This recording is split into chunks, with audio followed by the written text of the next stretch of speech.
No? Okay. Here we go.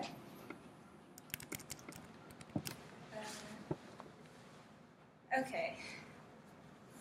So I had my first sleep paralysis experience when I was like 16. And it was pretty horrifying because, let's see. Imagine just sitting there in bed and you're trying to get a glass of water. So naturally you try to get out of bed, but you can't move. And then your body won't respond to your brain signal, so you start freaking out. You're like, okay, I could probably call for help. But no noise comes out other than this, and then I was like, oh my god, I can't talk.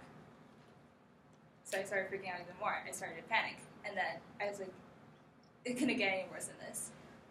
But then I saw this figure in the corner of the room, and then this black figure, and started these weird white eyes, and starts walking closer towards me.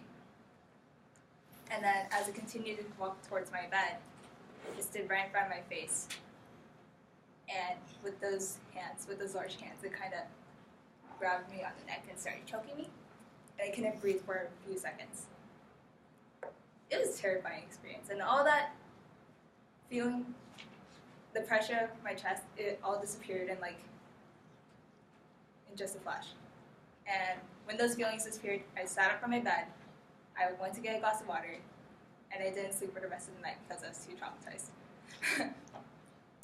And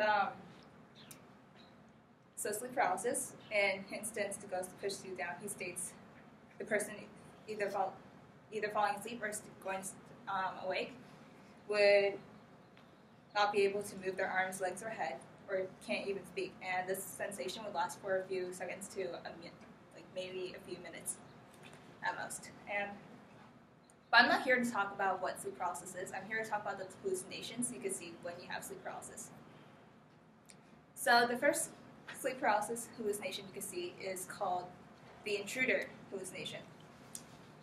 So the intruder hallucination is like when you lie down in bed and you sense this foreign presence in the room. This presence, it could be unnerving at times, and you could sometimes hear odd noises and sometimes footsteps when you're in that state. And when you're sensing that intruder, you feel this uneasiness and you start to panic. You could also, sometimes people would see this figure or some other horrifying images when they are in this hallucination. So the reason why they would see this hallucination is because of a byproduct of their brainstem called the amygdala. And the amygdala is like a part of the brain which controls the fear center part. And during your hallucination episode, it overstimulates, which allows you to see and sense and hear something you wouldn't naturally see when you're about to wake up.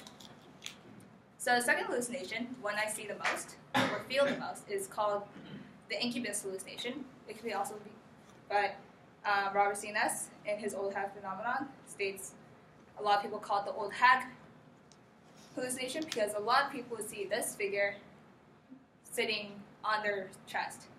So this incubus hallucination would give people the feeling of having this huge pressure just on their chest, and sometimes they wouldn't be able to breathe, they have shortness of breath, and sometimes people will feel this physical pain when they have this hallucination. And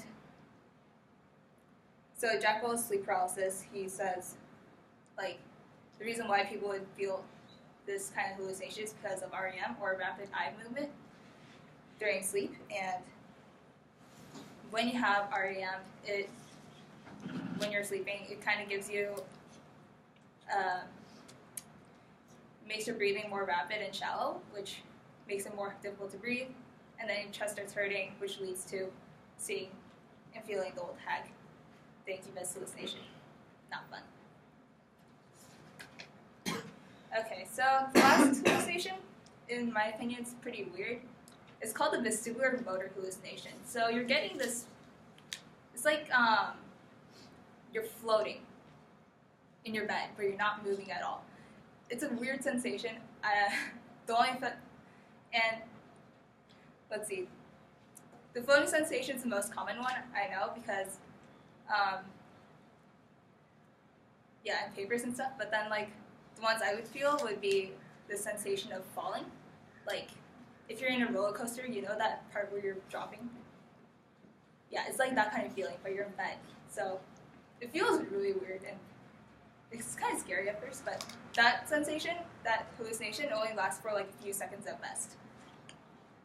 So this hallucination, according to Chen from her Journal of Sleep Research, is caused by a result of conflicting information on the body position and motion and altitude. So your body pretty much won't be able to like understand how or why, why it's acting like that and stuff. So the information won't be translated properly. So the three hallucinations: vestibular motor, incubus, and the intruder hallucination. Those three are the most common hallucinations you can see when you have sleep paralysis. And they're not fun, but you pretty much get used to it as time goes on.